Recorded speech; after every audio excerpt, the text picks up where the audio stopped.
Chuti namwe bagenzi muri kano kanya muri ko mukurikirana ibiganiro bya Gisha TV. Uyu munsi ndi kumwe n'umutumire adasanzwe. Umutumire adasanzwe kubera ko kuri jewe ni nka grand frère, hari byinshi namwigiye ko kandi n'umuntu afise amateka adasanzwe, n'umuntu mu bijanye no kwinonora imitsi nkuko bivuga mu Kirundi. Yari champion muri boxe, yagize judo, yagize karate, uretse n'ivyo yari umuhinga mu gufotora, kandi n'uyu munsi aracyari umuhinga. Yafotoye hafi abakuru b'ibihugu batari bake mu gihugu cacu, mbere no mu bihugu bibanyi, n'abandi bakuru b'ibihugu canke abashitsi bakomeye bagiye baza mu gihugu cy'u Burundi kubera ubwizigirwa bari bamufitiye, kubera ubumenyi n'ubuhanga mu bijanye na photography canke gufotora. Nico gituma ahantu nkaho yaba ari present. Abarundi benshi bagiye babona ibikorwa vyiwe, na cyane mu bijanye no kwinonora imitsi hamwe no mu bijanye n'akazi kiwe ko gufotora. Amateka yiwe ntagarukira ngaho. N'umuntu yagenze isi, ndibuka turi bato turiko turakura twarumva amakuru yashitse Dubai, abantu bambere batangiye kumubona Dubai, babona umugambi ari mu boxer akiri umujene, bakavuga ati wow, uyu muntu ajavaye, buri muntu neza yakumenya igihugu Joris avuyemo. Abantu baza kwifotoza bari kumwe kubera ko babonye umugangi, umutipe kandi umukozi. So no kuvuga ngo hari byinshi cyane gose namwigiye ko. Uretse n'ivyo yarakoranye na mukuru wanje, ico gihe nanje twarakorana, namwigiye ko byinshi. Discipline yoyo nibaza ko byinshi tuza kubiganira, byinshi aza kubibwirira. So nuvuga ngo n'umuntu yanyigishije byinshi mu buzima, kandi nzi ko yigishije benshi. Ndaza abantu yareze akabigisha photography, hari nabo yareze abigisha sport, hari nabo yareze abigisha just ubuzima. Ugasanga agiye mu bikorwa agenda bitwaje abajanye bamufashe gukora iki canke kiriya, ariko arabigisha igikorwa en même temps, ariko abigisha na discipline mu buzima.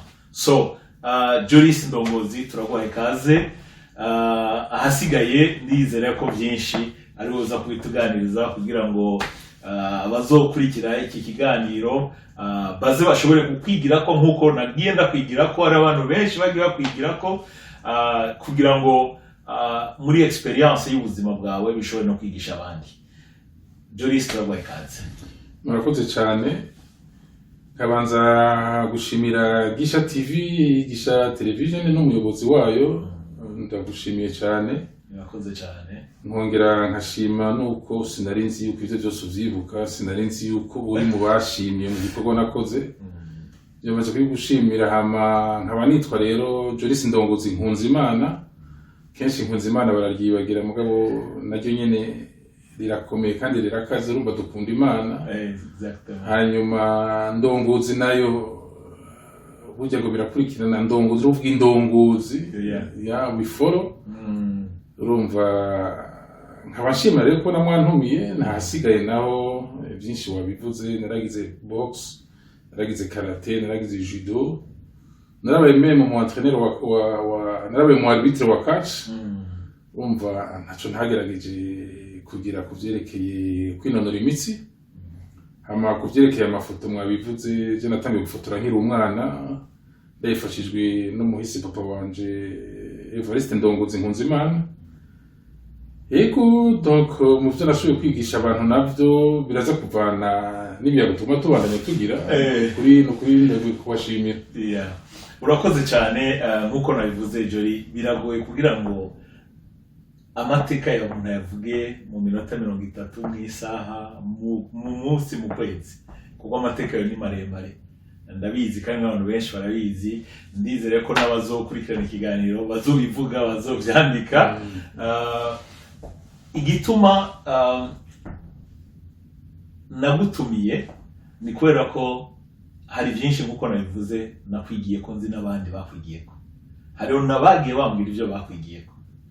So nuvuga ngo ivyo waciyemo, amateka yawe, hari byinshi abantu batari bake bakwigiye ko, hari n'ivyo n'uyu munsi bashobora kukwigiraho, kuko hari abandi mu rungano rwacu canke abari nyuma yacu n'abandi bazoza batabanye nawe batakubonye in action nko bavuga mu cyongereza uri kurabikora live muri uwo mwanya badashobora kumenya ndongozi yari iki bakazovyumva kumbure gusa ku bandi mugabo unye ko tugira amahirwe kuba tukigufise kandi twizere ko Imana zo gutiza ubuzima burebure kugira ngo uzushobore kutuganiriza kenshi no kuganiriza n'abandi kenshi hari byinshi dushobora kukwigirako so reka tugende kuko navuze ko Joris harimo ubuzima harimo ibice byinshi reka duhere ku gice cya sport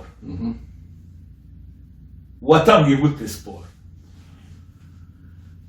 murakoze cyane sport je nayitanguye nkiri muto cyane muto gute papa wanje twarakundana cyane kandi nkaba ndamushimira gushika ubu nahari ndibaza akashima papa wanje yarantwara kuri aeroport n'amaguru papa wanje yarantwara muri sport kenshi cyane ndibuka ko natangiye kuja kuri mva mu Ngagara muri kati ya kabiri ngenda kuri aeroport n'amaguru nari mfise nk'imyaka 12 gutyo urumva ko kera mu bana bafyitinye je dirais bafyitinye ni gake wumva abavyeyi b'abana batwara abana muri sport encore ikomeye nk'iyo kubabara kugenda kuri aeroport uvuye mu Ngagara uca mu Cibitoki ku Mutakura ku Buterere ushikoshwa kuri aeroport narabishimye cyane niho presque nuko ko natanguriye sport hanyuma icyo cyari cyumviro cya mbere nkabona kumwe ngo birashoboka hanyuma nko kubivuze buhoro buhoro icyumviro cyo gutangura sport nyazina no kuri pasteur sinabonye ahantu umuntu bariko bararenganya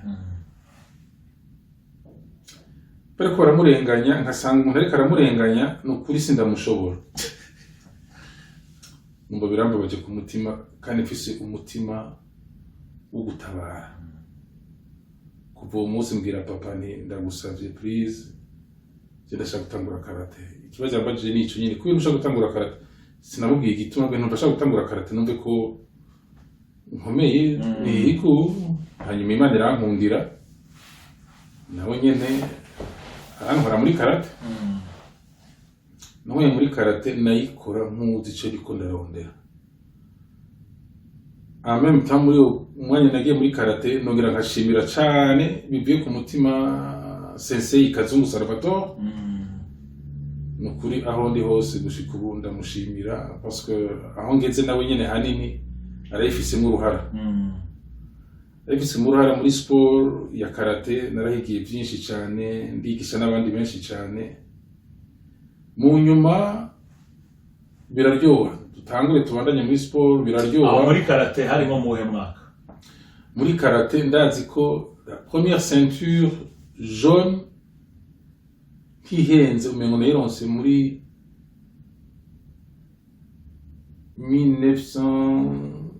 1979 gutyo non 79 non nayironse ko nayironse muri 83 84 1900 amajana 1983 niyo nibaza ko naronse ma première ceinture jaune ego hanyuma ndakora biraduga birashimwa ndakora mu nyuma abandi bagira amasport baranshima nja muri athletisme nane bagiye kukivuga bagize na athletisme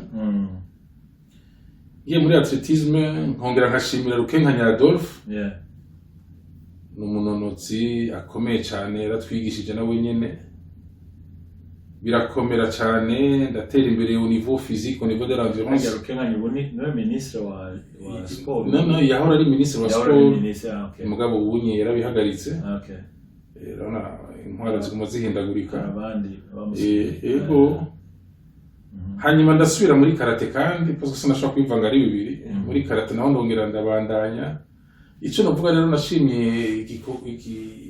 umukino wa karate hari icyo bita la maîtrise de soi donc abajene kenshi twabigishiriza ko yeah kugenda kubabara kandi uzi kugiye kubabara, kugenda gukomereka kandi uzi kugiye gukomereka, donc ukavyemera ukagenda.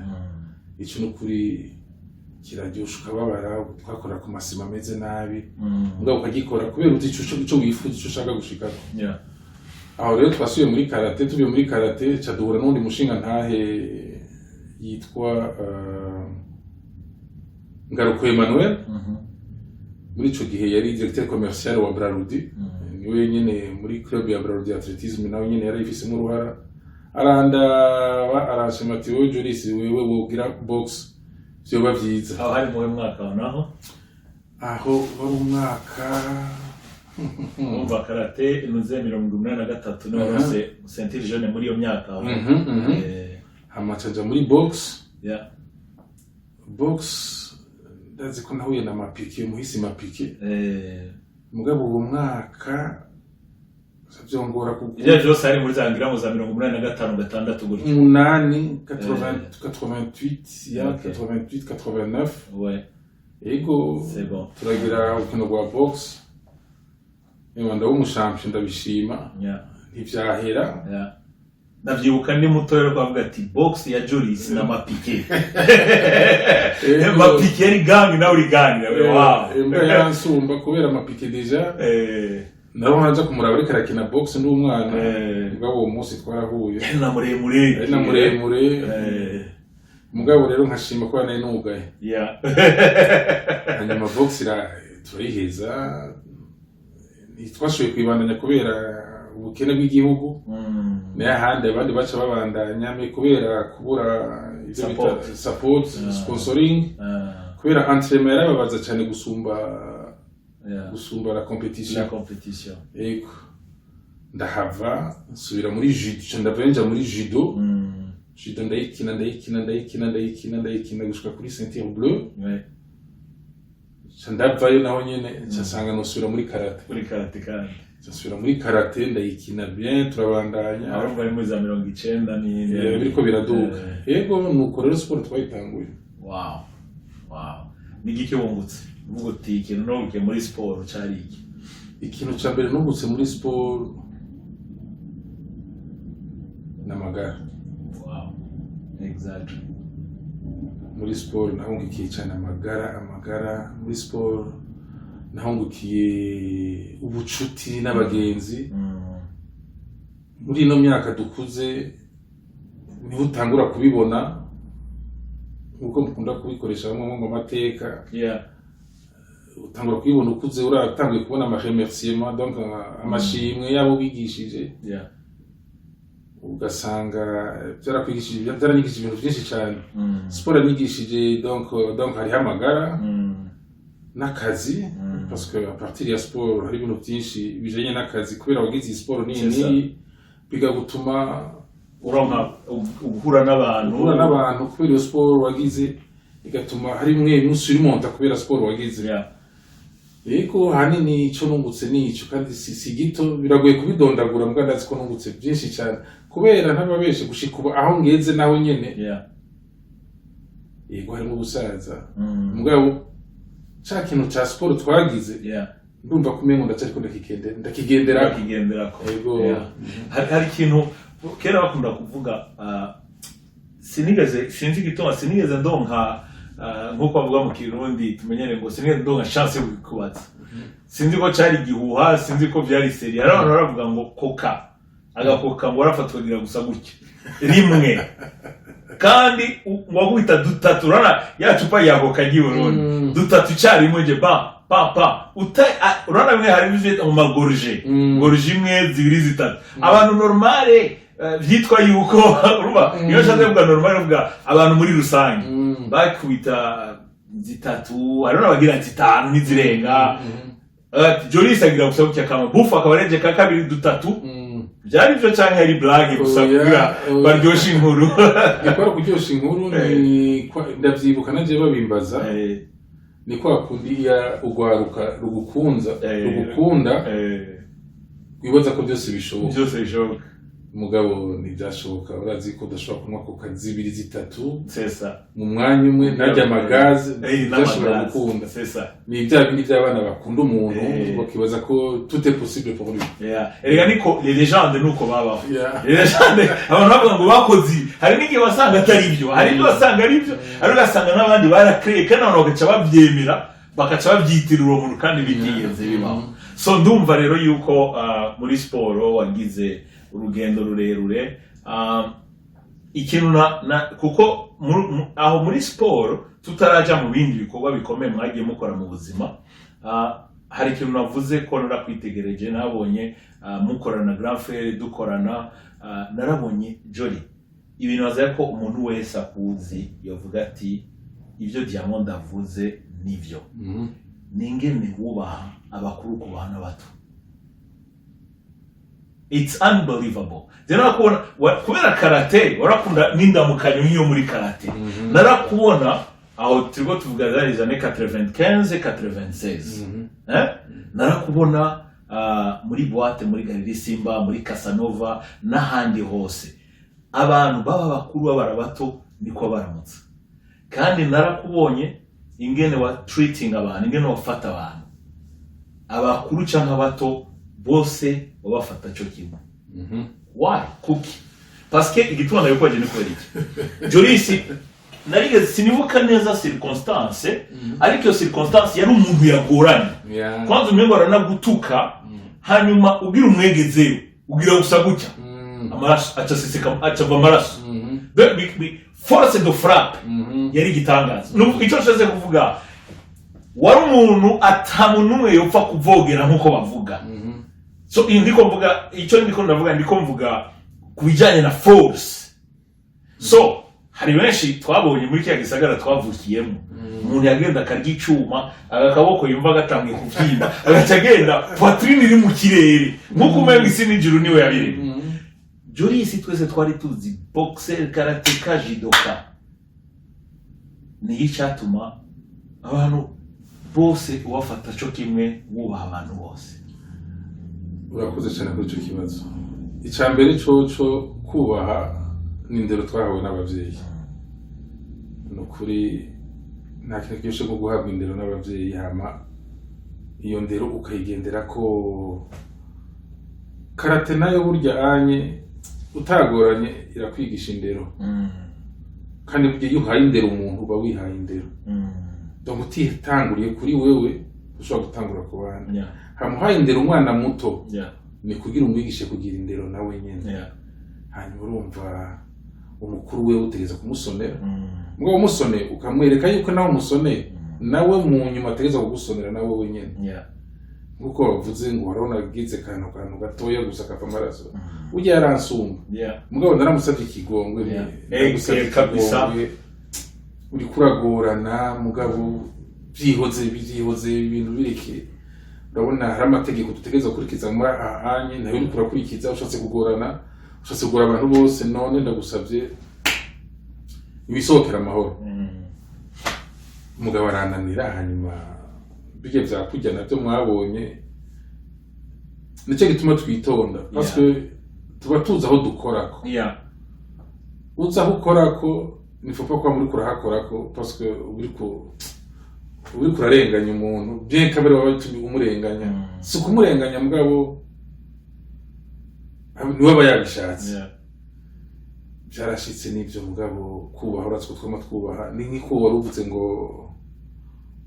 abana bato n'abakuru bose bafata cyo kimwe go twategeza kububa basa akazi twaye tujejwe kare gakomeye kare gakomeye kujera boîte yose ubwitonzi bikajya kubona uko mukuru we kenshi yabivuga biramusiga kumva boîte ishobora kuba yuzuye abantu bakinjira baryohewe bagataha bose baryohewe ibihumbi hafi 2 atanumwe yagwanye n'uyundi kubera ya respect bahaye presence ya Jolly. Atuka hari umunsi umwe nibuka se nimwe yigeze kuba haraza umuhungu umwe ngo yaravuye i Burayi. Burya Burayi ni heza twe tubaye muri ibi bihugu turashima Imana ko burya nta kintu na kimwe kibera ubusa. Mugabo imico na karanga burya naco ni ikintu gikomeye cyane. hari umuntu yavuze ngo nimugende muhahe ariko muhahe neza. Dore guhaha yari kuvuga ni mu Kinyarwanda ati ni nko kugenda gusuma ariko musume neza. Genda mwige neza. Ariko hari igihe bishika ugasanga abanyafrika turagenda kwiga tukiga nabi. Cyane tukagenda gusuma tugasoma. Simvuze twese mugari babikora. Daga yaraza sinzi kuvyibuka ngenda bikubise ko ndazi kuco vyibuka. Hari kuri Casanova hari sinibuka ko yari vendredi canke samedi ariko ni hari bwatangure kuza abantu benshi. Acaja muri piste hagati. Nona piste yari nshasha tukiwa kuravyibuka. Aratambura aratamba akuri ishati umva mwese twese ko turatwabona ni normal. Agashati urumva twese ko turakina football basket twarakurasha. Haci umwanya ipantaro ngirahiku.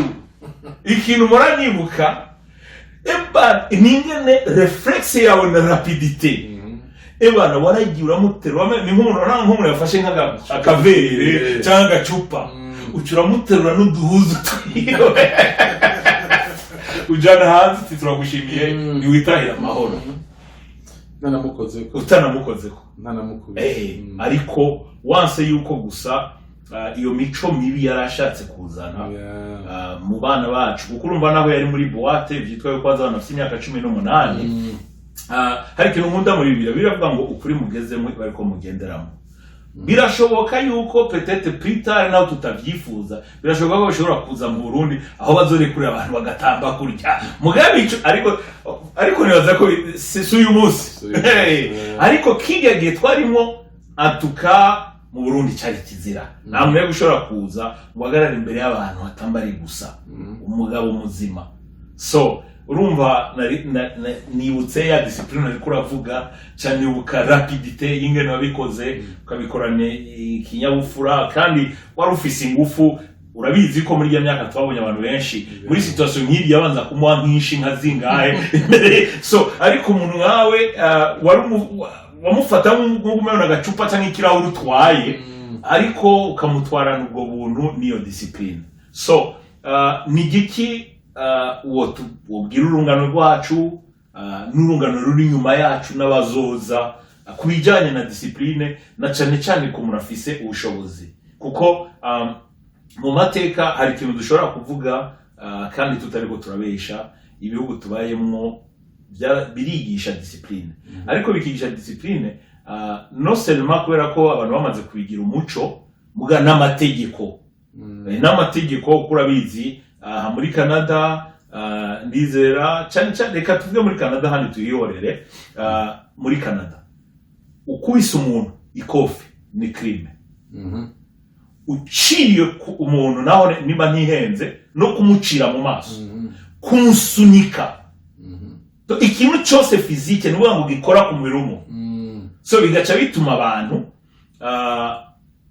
bubaha bagatinya no seulement pana kubera gusa kubera ko ubashe cyane cyane guti mugakora n'amategeko mugabo turabizi yuko muri Afrika canke mu Burundi ko mu Burundi natwe ni muri Afrika twagiye tubona si bose urabizi ntawobesha ariko hari abantu iyo umuntu amaze kumva yuko afise ingufu ikintu cyambere benshi bakora bashaka kwerekana izo ngufu kuko yumva ko ashoboye ashaka kwereka abantu bereke ko mfise ingufu je suis capable. So n'uyu munsi biracyari kandi ibyo biri muri dimension nyinshi.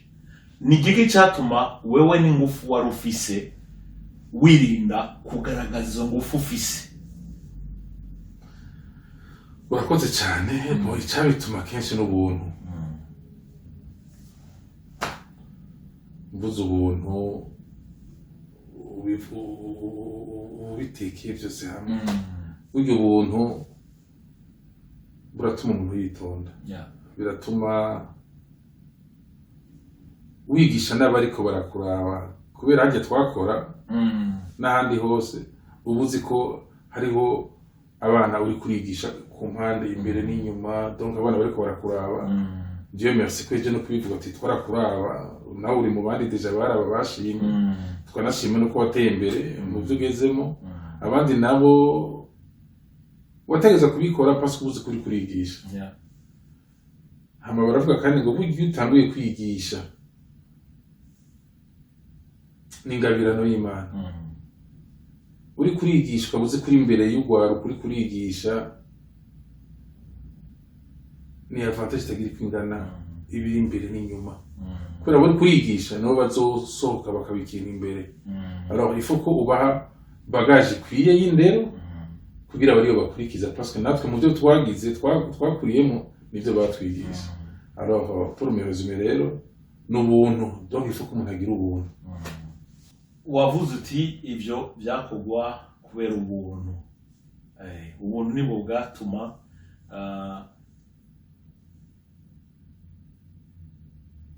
twubaha abandi kandi tubasumba ingufu, abakuru abato.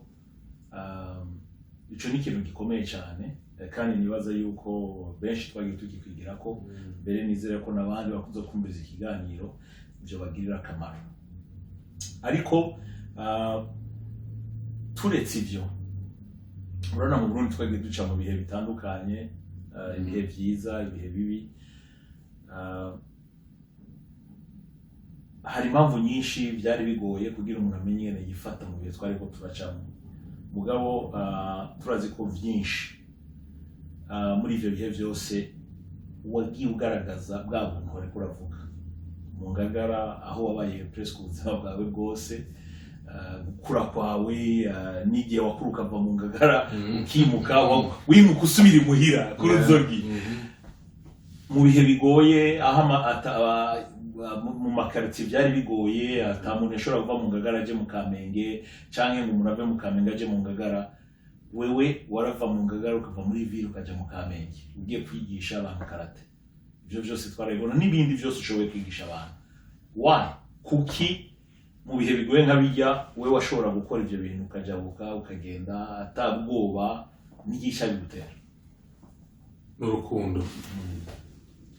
Ndibuka nkuko bivuze mba mu Ngagara ngenda mu Cibitoki ngenda mu Kamenge aho bita kuri centre jeune Kamenge, aho nigisha ugwaruka rwinshi ivyerekeye imisciration, guterura ivyuma ya technique kugira yego byaranyigishije cyane. Icabintumye rero kwari urukundo kandi nabisabwe n'abatwara centre jeune Kamenge. Barambaza ngo mbega wewe kuba mu Ngagara bashobora kuza kutwigishiriza urwaruka mu Kamenge? Kubera ikintu cyenda bishobora. N'umusombere nagiye byarabatangaje kubona hari umuntu wo mu Ngagara ashobora kwinjira mu Cibitoke akarengana mu Kamenge. Burya abantu turihenda, amagume ni mu mutwe. Bijya by'abana batinye kuva mu Ngagara bakaja mu Cibitoki Kamenge, kenshi byaravana n'ico umuntu yikeka. Je nari umuntu arinda, nararinda cyane kandi gushika ubu ndacarinda. Donc narigishije abana benshi cyane mu Kamenge cyane, benshi Kamenge kenshi twahura turi na benshi. Yari turo zone nord, yari Kamenge, Ngagara, Cibitoki na Kinama. Donc urumva ko nari mfise responsabilité nini kwigisha abana kandi bakongera bagakunda niyo musculation, kumva bashaka kuba modeli yanje. Exactement. Donc baza benshi bashaka dushaka kumera nka wewe, nanje bikashimisha. Nicyo cyatuma bima niyo ngoga yo kubatwara muri iyo sport no kujayo. Kandi nibaza ko ahanini no kusinda kubesha ahanini byaragarukanye umutekano mu banyagihugu. Naho burya igihugu cyawe burya nuko kitabivuga kitavyemera. Jewe ndazi yuko hari ico byahinduka kandi byafashije abantu benshi. Na bamwe bava mu Cibitoki Kamenge batinya bakabona twe turinjiye turasohotse. Buke nabo nyene barazi bagasubira muri bakora ko batashe muri bakomeye. Hama buhoro bigenda biramenyerwa. Amahoro aragaruka muri zone nord. Kandi abishima cyane kubera naje wenyene mu nyuma byaramfashije. Noneho tuvuye ngaho urumva twari duhagaze cyane mu byerekeye siporo. Twavuze ati no muri siporo tuvuze byawe ntitwabirangiza mu munsi umwe kuko n'amateka. Mugabo reka twimuke gatoya kubera ikibazo cy'umwanya. Photographe byatanguye gute, byakurikiranye gute, Yeah. bigeze hehe? Byatangiye gute Kuko bigeze hehe? n'ubu washitse ngaha, ubwo nyene tekinike zawe zica zigaragara. ubu ndabyiteguye iki, ancienneté mu gikorwa. So nuvuga ngo aho ushitse hose, muco baza ngo things happen, ibintu birakoreka kubera uburambe ufise mu kintu, ibyo wabyizemo, ibyo wabikozemo. Ijambo ni rwawe. Ku by'amafoto naho nyene biguma bigaruka kuri wa muvyeyi wanje. Isase riva kucoba. Amen. Imfizi ntabitendera nasi. Yego. Naho nyene natangiye gufata appareil photo ndi muto cyane muhira. Muto cyane. Ndafotora kuma ntwara twatangiye ku stade FFB. Nkamuherekeza, donc ntagenda gufotora hanini tutajana. Yaraje no gufotora n'abakuru b'ibihugu nkiri muto tukajana. Donc ngenda ndabikunda mbandanya ndabikunda gushika n'ubu aho ngeze naje navyigishije abana banje. Bati byarabandanyije, wabivuze kare, ati narafotora abakuru b'ibihugu benshi, narafotoye abashitsi biteka, bimwe bitanga ama visite officielle mu gihugu. Narakubitiye no mu Rwanda ndafotora umukuru w'igihugu cy'u Rwanda, ndafise n'ifoto yagize ama success menshi mu Rwanda. Yego, donc narakoze akazi kenshi k'amafoto gushika rero naho ubunye dushikiye muri kino gihugu. Warigeze no kuja Dubai kongereza ubuhinga? Nibyo cyane, si Dubai gusa, naragiye ni Paris. Kongereza ubuhinga bita Trivision. Yego, bigeje amapano manini agenda ahindura ama image. Narakubitiye mu Bufaransa, narakubitiye mu Budagi.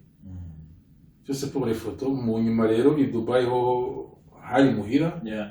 Nagenda njanye akazi mpuye Burundi ndagakorera Dubai. Umuntu kuri turashima kuri iyo ntambwe twagize. Mugabo barakubwira ko hose atari cyo kimwe. Mugabo aho nshikiye rero muri kino gihugu, genda cita mu gihugu cy'isezerano. Igihugu cy'isezerano mu ijoro. Anyway, ndatawe. Muri Canada naho nyine aho nshikiyeho, numbandanya ikigwa cyo gufotora. Kubera nasanze uko iminsi igenda ni kubuhinga bugumandanya buduga. Naco nyene ubu ndi muri cyo cigwa cyayo mu minsi mike nzobameje amashuri. Yico cigwa cya photography.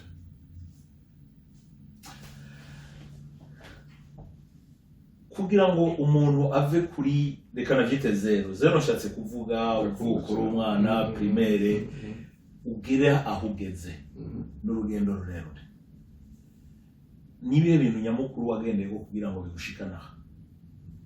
Kuko ni kuba mu kintu bavuga ngo navuka rimwe yuzura ingobyi. Ntibishoboka yuko ugera aho ugeze utigeze ukora, kumbura utigeze wigira kuba. Hariho umurongo wagendeye, ko ariyo discipline, hari ukuntu wabigenje kugira ngo ushike aho ugeze. Ni igiki wotubwira muri iyo angle? Nuvuga ngo nibihe byagushikanye nga. Uranga kujya dufate nk'akarorero, umuntu avuga ati ni entraînement nyinshi, niyo uruka muri basket kugira umuntu ave ku mu petit joueur ukina muri football. Baravuga ngo basaku, baravuga ngo abo mu gitondo bari aba dimanche iya division yo hasi, troisième division. Hakabaho abo muri B yari saa 8, hagona basa 10 yari première division. So mugabo uruve muri mu gitondo troisième division, ushike muri B deuxième division, ushike muri A muri saa 10 ya première division. Muri football bakubwira bose ni entraînement. Entraînement ijana discipline. Mugabo mu mateka hariho n'abandi kubera ko peut-être papa ari coach canke urumva president gukunda bishobora nabyo gukuboostinga bikagusunika kugira ngo ushike hariya. So wewe muri aya mahitape twumvise papa wamuvuze cyane, kandi aba papa ho muri hose turabashimiye kubera ko abana benshi nawo vuga bose oya ko mu kintu bavuga ngo namongo uri sati bidahizwe birashobora gushuka sana mu papa y'ikigabo. Hariho n'abapapa batabyitaho mugabo reka tuvuge benshi kandi ko turiko turavuga i Burundi abapapa b'Abarundi turabashimiye kuko mwatureze benshi byinshi bavyigiye ku bapapa canke ku bamama wabivuze kandi ndabizi naho utavuze mama ndabizi yuko nawe ni igitabo bivuze n'ibyohera ndabizi n'ibyo si wowe gusa n'abavoisin ndabizi naho ranza imwiri wanyu nka haya hose mama n'ababanyi bose ni yari mama wa bose so mu yandi majambo wavuze ati papa nivyo papa mugabo papa nimwa muri kumwe mu mabarabara ya quartier 1 ya quartier 2 ya quartier 5 hari kare namye niyumvira ndiyumvira ngaya ko narinzi ko tuzakugirana ikiganiro cangira nostalgie yo kwibuka kuko nanje nakuriye muri Sise ndibuka kera kwa makumbanya natena nibuka matera kuri poroto urumva my god kuri Laike urumva tume ukaca wibuka ibintu vya kera uri kuravuga ivyo ngene mwaja kuri centre de jeune Kamenge acha nibuka ingene twara tuva kuri bassin actually twarigana n'umuhungu wa Mutama w'umukomersa yarakomeye cyane umukomersa Burundi wo mu Kinama yitwa Mwari Mujuma umuhungu we twarigana yitwa Kigage Selemani tukavana kuri bassin turabana batoye muri primaire tukaja ni wabo Kamenge Bassin iri hagati ya Jabe Bwiza na Buyenzi je mba kwijana Kigage Selemani aba mu Kinama tukiorganiza n'abandi bana tukaje wabo tugasangira ubugari donc hari urukundo hariho so uyu munsi rero ariko niyumvira nkibuka za porotoza za makumbanya ni tuza kuraba match nuzea ya quartier ko narize quartier 3 niho natanguriye primaire quartier 3 dukina na quartier 5 oh my god zari biteye ubwoba yari match final so urumva aho hose ni muri kumwe na papa muri wenyene nivyo yarakujana kuri ntuze watubwiye ari hirya n'ahandi hose yakujanye byose ni byiza mugabo hirya hari igihe mwaba mutari kumwe hari ibintu nawe peut-être wagiye ukora mu buzima kuva kiyagiye ukaduga primaire secondaire na cyane dufata wamaze gukura ugatangura akazi nawe ugafata kamera ukavuga uti ubuse uragendera mu ibaba rya papa uranye ngira nangure guflying ngira nangure kuguruka so ni biki byatumye ushobora gushika ngaha ku buryo nk'akarorero kugira ngo grand frère mukorane ni kubera ko yakwemera nuko wari ufise ikintu buri muntu wese yifuza burya ni imbere no mu kazi no mu bindi byose imbere ko wangaje umuntu yemere ko mukorana mwe partners mukorana umurimo n'iki hari ico ababona muri wewe gituma kimwatira uvuga ati eba nawe dukorana natari Joris so ni iki rero wabigenjeje gute kugira ngo ugere aho ugeze urakoze kenshi mu cyongereza no bavuga ngo where is a will there is always way vouloir c'est pouvoir exactement ahari ubugombe imisi yose amari inzira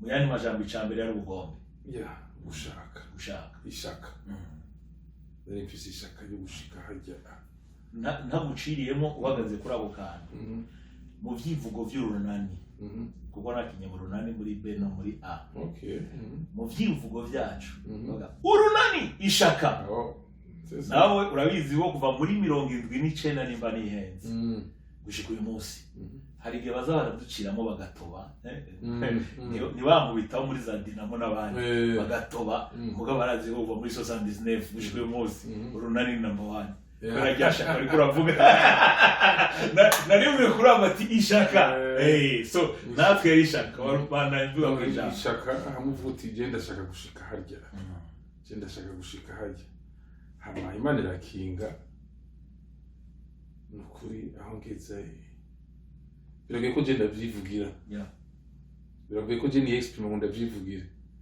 ngira bizokoma biriko biravugwa n'ababibona nabo nafashije kubera aho ngeze harimo ishaka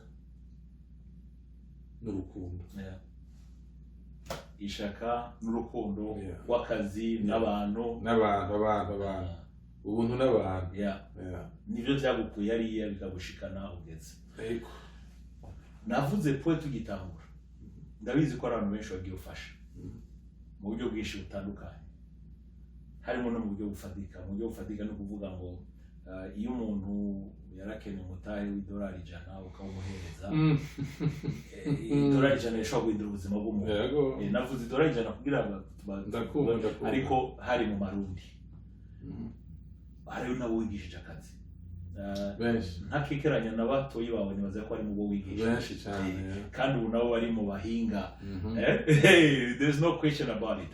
Kandi ikindi kiryoshe uravye nabo muvukana kuko batoyi bawe bamwe harimo aba grand frère harimo abandi nanje ari aba petit frère kandi nka bose benshi abo twagiye tubana turo mu mwanya wo kubana ni inshuti kandi n'abagenzi nabo ugiye uraba ukugene babayeho urabona yuko bigiye kuri wa muvyeyi ariko uravuga muga at the same time mu gihe umuvyeyi atarahari ndizera yuko ari byinshi bakwigiye ko. Oya ahubwo abo batoyi banje n'urundi rungano siporo yabigishije ni wewe wabigishije nabigishije exactement nakurikije ibyo nabona ngo tugende mugabo rero igitangaje muri ibyo byose ba bizo hariho witwa Jeff rega niwe yakameye mariage yanje ntiwumva naho hariho n'umuhungu wanje deja yabitanguye yitwa Ferini Pasteri n'umuhungu wanje yitwa Loris Tyson ndongoze nawe nyene mugabo rero muri ibyo byose abo nigishije bo hanze nibo twari duhaga wanafashije nibo benshi kandi no kuri ndabishima gushika ubu ndashima les messages zabo ndonka ni nyinshi cyane kandi bikanshimisha. Ndazi no mugenzi nakubwira uramuzi ko no mugenzi wacu dusangiye wagenda ukwega ukuboko ndabasa donc ico kintu ndagishima cyane. Abo nigishije umwuga ni benshi bo mu ikarti nabo hanze non seulement no gufotora no muri sport abo nigishije ubu nabo bigisha sport abandi bigisha sport abandi nabo nakoresha sport gushika ubu benshi barabandanya sport kandi ngoma ndumva message yabo bambwira bati nukuri ivyo wadukoreye ntibigira uko bingana gushika ubu two tugira sport two turabira ivyuya ikintu cyambere twibuka wowe iyo biraryohera bikanshimisha nico gituma gushika n'ubu naho ntabivuze sinumva magara dukundi uburyo budukundiye muri kino gihugu turimo ndasaba Imana yuko yomfasha kugurura club ya sport tugeze parce qu'il irafasha irubaha ikakubaka igatuma ifasha n'abandi kugira ngo bafate intumbero nziza bareke intumbero mbi. Twebwe ko turi mu gihugu cya Canada mugabo Canada nayo irimo ibintu bibiri. Canada irimo rouge kabamo na vert exactement. Ushaka kuba umuhinga iraguha ibintu byose kugira ube umuhinga. Ushaka kuba imbwa iraguha ibintu byose ukabimbwa. Donc niwe wenyine utari ico ushaka byose irabiguha. Ushaka kuba imbwa inzira yo kubimbwa ngiyo genda. Ushaka kuba umugabo ushaka kuba umugabo inzira ngiyo igenda. Donc abo ubwo gwaruka rero surtout communauté yacu y'abarundi abanyarwanda bakongomani bo muri sous region bogira naho nyine aho baronkera bagirira sport bakagirishwa n'uwi wabo byofasha la communauté burundaise iri deja hari ababigira deja mu basket muzindi mugabo ni batanga kuja dans les arts martiaux naho nyine byojoha cyane bizofasha. Imana uja kurongora Louise abatari bamuzi madame wa Joyce Louise Louise Nkurunziza ni umubyeyi ni imfura. She's a big sister, she's unbelievable. Ni umubyeyi ni umumama mudamu yitonda. Ndibuka ico gihe abantu bararaba Joyce Ndongozi abantu benshi d'abord uri muremure ukongera uko mugani hanyuma Louise si muremure kandi si umugangi. Hari ukuntu rero iyo umuntu umukunda uramuremera. Nibaze ko abantu benshi baza ko Jolis azorongora umugore muremure w'umugangi. Ku buryo ndibuka abantu bamaze kumenya yuko Louise Nkurunziza ari fiance wawe. Bibaze ko kumbura atari byo. Kuki mu gisagara cya Bujumbura n'isi yose aho wari waraciye wahisemo Louise. Mbabarire namuvuze neza utaravuga. Kumbura nakuvuga ibyo ashaka kuvuga. Mugabo nazi guse byinshi uvuga ko gusoma. Soma ikibazo twumva. Abantu benshi bararaba Jolis Ndongozi. Urazi tari mu bakundi Bujumbura ngo ni gangi ya cinema. Tol muremure umugangi yanditse amateka. Hari ukuntu abantu baca bagira mu vyiyumviro byabo n'umugore baza ko Jolis azorongora agomba kuba ari umudamu muremure w'umugangi. Iyo muzo umugangi pas nécessaire umuganga ngana na Jolis mugabo kame mu mugangi. Hanyuma ndibuka abantu bariko barabereka fiancé wa Jolis. Louise bakabona nase kwibwa ndaza kwivuga mu nyuma doje kugira ngo sindagoye tips bakamubona ahantu bakavuga ati bakibaza ko kumbure bitari byo. Kuki barahisemo Louise? Wahisemo Louise mu gihugu cyose cy'u Burundi naho raciye hose kwisi. Sibona ngene ukwishura kubera ndabona yari umubanyi. Non seulement kuba umubanyi usanga Imana yabikoze twashimanye. Imana ibandanye ibikora turubakana. Urakoze cyane uvuze amajambo abiri meza kandi akomeye na cyane cyane ku bantu b'Imana. Imana yarayishimye turakundana irabikora. Igituma neza icyo kibazo ni kubera kuva kijya gihe naramubonye Louise n'abandi baramubonye. Ikintu twese twaratumubonera ko nuba twari bato ba petit frère ko tukabona fiancé wa grand frère tukavuga tuti hari amajambo agoye gukoresha kubera ikirundi. Mugabo mu cyongereza amajambo ico bavuga wisdom akabaho intelligence akabaho connaissance n'ibindi. Kenshi wisdom ya miri connect uretse ko abarundi iyo bariko baravuga ngo sage n'umunyabwenge hari gabo ariko bavuga ubwenge bwo kuri university. Mugabo namenye ko ubwenge bwo kuri university na sagesse ari ibintu bitandukanye. Ko wisdom itangwa n'Imana, sagesse ni Imana. Ça n'a rien à voir na université. Hari abantu bashobora kwiga université ari ugasanga sagesse ni ikintu cyabateye kwa amazi. Naguciriyemo muri sagesse uri kuravuga nyene. Même le professeur ubunye atwigisha aho onye ku college. Amamagara ngo Sage Jolis. Arondera ico gikuye ko kakibona. Sinzi ko gikwiye ku myaka mugabo urumva nawe ukora kivuga tugakwijamo sinzi ibyo ari byo. So ico rero nako ndavuga ningene twese twari kumwe nawe twaragiwego no kumubona Louise nk'umu grand sœur nka fiancé wa grand frère belle-sœur. Kubera iki? Kubera ingene oh my god ingene yari atuje ingene en fait reflecta ya sagesse neko ndavuga ubwitonzi n'ubwenge. Nawe agakunda abantu kandi akuba abantu yarafise kandi akivugira make mu Burundi. So ku buryo nico kintu iminsi yose jewe personnellement namanda mwibukirabo kandi nzi ko nabandi arico turana abantu urabizi turaganira n'abandi bagenzi bawe abantu tuzanye iyo bose ariko ravuga Louise nta kindi bavuga nico bavuga. So nico gituma afite nenda kwaje kiye kibazo mugabo wacicishura neza uravuga uti n'Imana yabikoze. N'Imana yabikoze kandi kijya gihe nkuko yivuze Jolis Ndongozi wari busy wari legende wari my god wari umustar.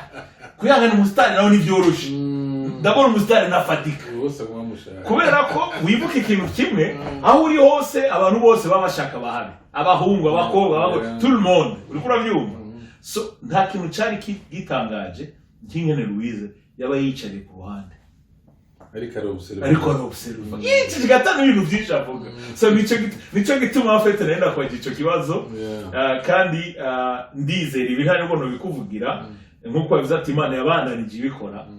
Nizera yuko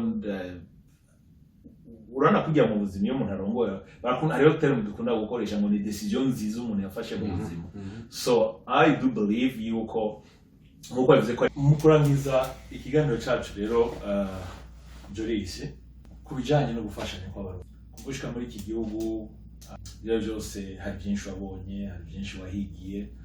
Gituma ndabikubaje ni kubera ko kenshi abarundi twicaranye turiko turaganira, hari ijambo abarundi benshi bakunda kuvuga bati abarundi ntidufashanya. Ti hako umurundi aza kugura itomati kwa Joris atuma aza kuzigura kuwundi muntu n'ukuzimba agashaka akazimba tuzwa kumuribane kandi asize kuri depaneri kwa Joris byose bihari. So tukaba turi mu mahanga aho mu nzira imwe cyangwa ibindi twatezwa gukenerana, mugabo ugasanga niho nyene ata kintu turiko turamaranira tumarirana hagati yacu nk'abarundi. Ivyo tubivuga kubera ko muri Gisha TV nk'uko twavuze tuzokwibanda ku bikorwa by'abarundi ku barundi, ntibisobanuye ko abandi tutazobavuga ko ibindi cyangwa birashoboka ko ari ibiganiro dushobora kuzovuga by'abandi kuko abarundi ntitwibana twenyene mu isi, tubana n'abandi mu karere, turafise inshuti n'abagenzi bari mu bihugu bitandukanye. Ariko Gisha TV cambere nuko bwa buntu bamwe uvuga tuhanurana kugira ngo dusubire kuri bwa buntu kugira ngo dufashanye. None nk'ikintu nk'ico ucumva simvuze ngo abarundi ntidufashanya, hari abafashanya, hari mu bihe bitandukanye abarundi barafashanya, mugabo en general mu byo abantu bavuga ntidufashanya. Gashobora gusanga n'umuntu araza ahantu bariko bakeneye abakozi ntabibwira abandi. Ibintu hamwe n'ivyo n'uburorero, ariko uburorero ni bwinshi. Uravye bwa Burundi twakuriramwo aho uruja ukaja mu Kamenge kwigisha abandi bana mu bihe bigoye, kumwa urusangira n'abandi abantu muri quartier iwanyu, abo kwa Ruzina n'abakazi iwanyu bagafungura, abo kwa Marango muri quartier abana bose, abo muri Sisa nabo mu yandi makartier no mu Kamenge bakaza bagafungura, atabwo abo hari ubucuti budasanzwe, turi family, turi umuryango. So ni iki wo hanura abarundi bo babifata gutyo, ni iki muri rusangi wo vuga kuri iyo point? Icyo cambere no saba bene wacu ni imwe mu masubira no gukundana kubera icyo Imana yakwandikiye kiba kiri. Ntukireke mugenzi wawe uruhande rubi rwawe, mwereke uruhande rwiza, mufashane, nimukundana. Mudakundanye ntimuzofashanya. Bazi bayayindi ndabasabye mukundane. Byinshi wabivuze. Urumva ahantu hari akazi urukabwira mwene wanyu ukaja kubwira umwayisi, ukabwira umukongomani, ariko mwene wanyu ari hajya ntubimubwire. Mugabo rero biratangiye guhinduka. Ndashima ku ma association menshi ari ngaha abikora kandi atwigisha, barakreye n'ibintu by'ubuhinga bugezweho bita za WhatsApp y'amagroup, nukuri ama information barayatanga, barakundana. Hasigaye izo mbuto mbimbi nkeyi, mugabo kubwiza n'ubushakashatsi bwabo badukurira benshi bari ngaha no kwibita ariko birahera, bariko baratangura gukundana buhoro buhoro kubera bire tuvatacu bimaze, kubera wanka kumufasha bakomenya bagaca bakureka buhoro buhoro nawe ugaca wigarukana. Ubu n'ukuri ku barundi bari ngaha n'ukuri turafasha.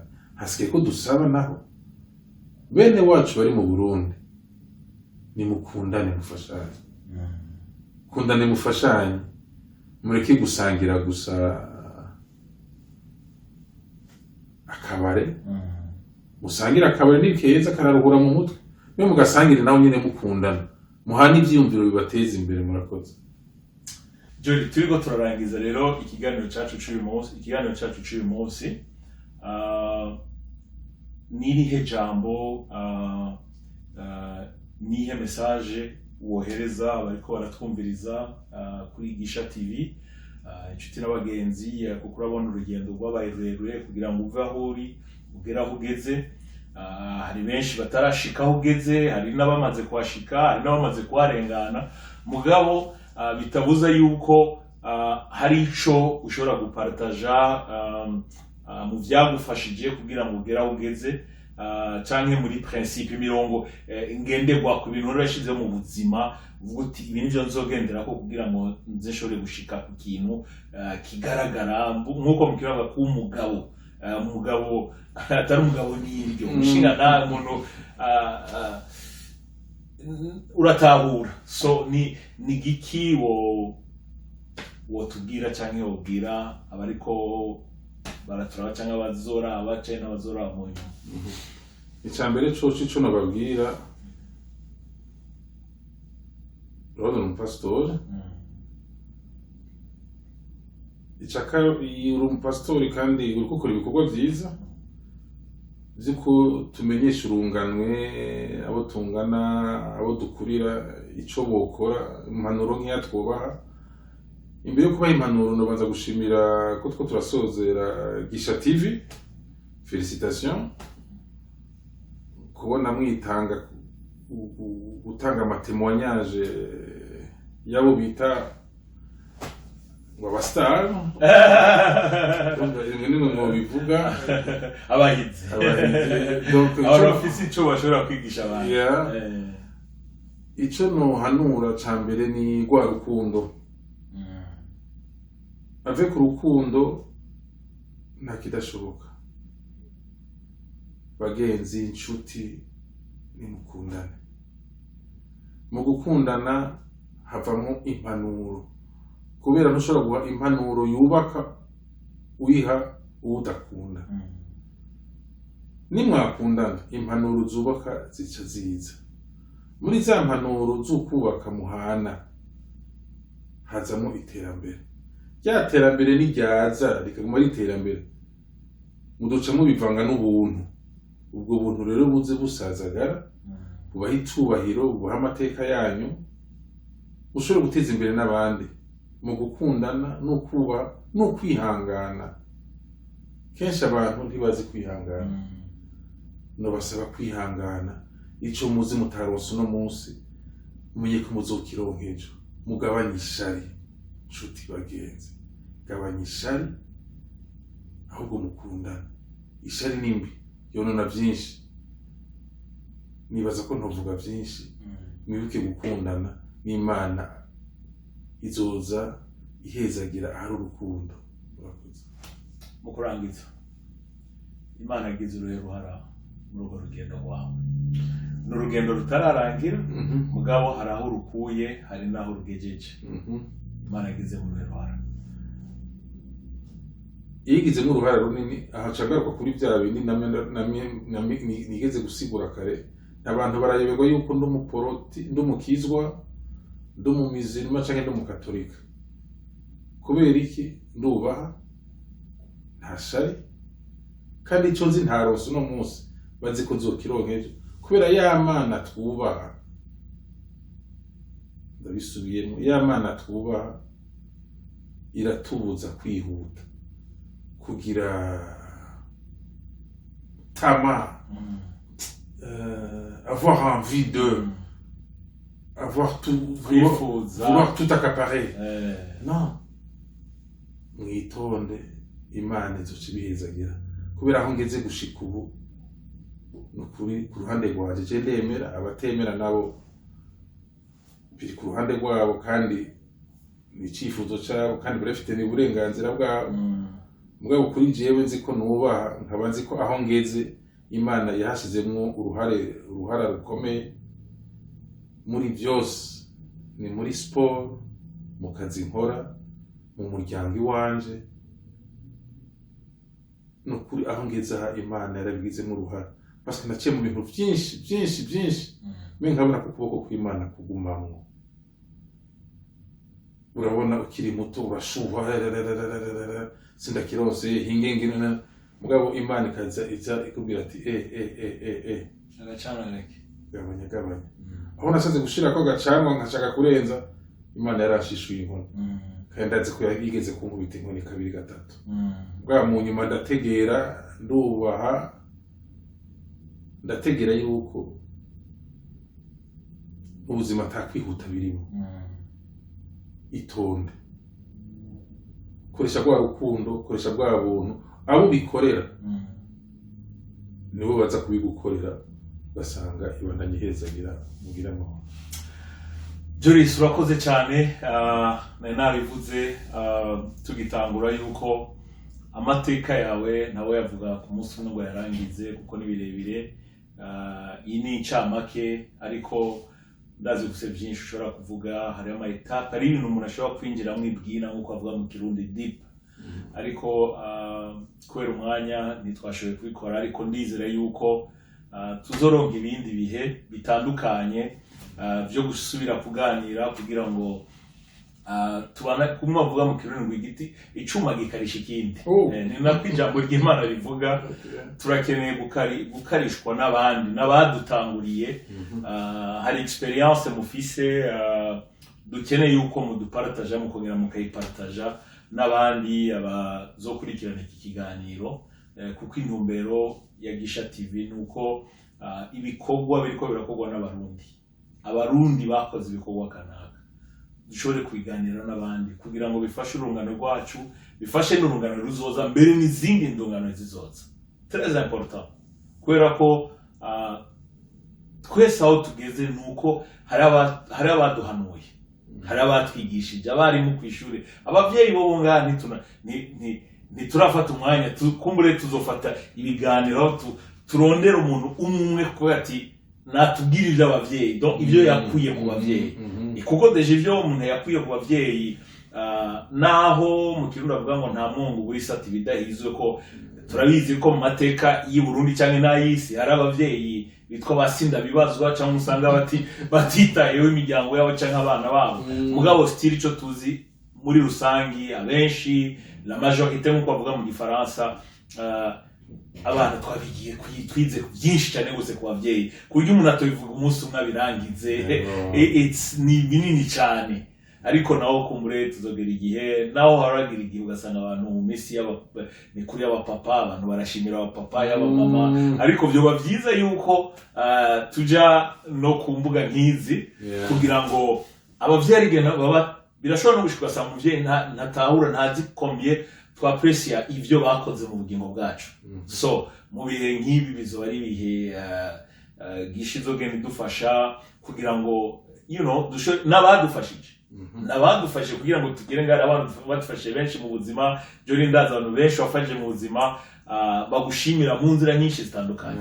So turagushimye rero kubona wafashe akanya, uri busy mu mashure, mu kazi, mu muryango, kwigushaje. So urakoze cyane gose ko abanye natwe. Murakoze cyane namwe ko namwantumiye, n'ukuri ndabishimye cyane gose. Murakoze cyane. Hanyuma namwe abadukurikirana mu biganiro byacu bya Gisha turabashimiye, bya Gisha TV turabashimiye. Mukeneye kuzora muronka ibiganiro nk'ibi no kwiyabonesha kugira ngo igihe cyose ikiganiro kije na notification muce mwirongo nyene. Murakoze, tubifurije kugira Imana n'ibintu. Asante.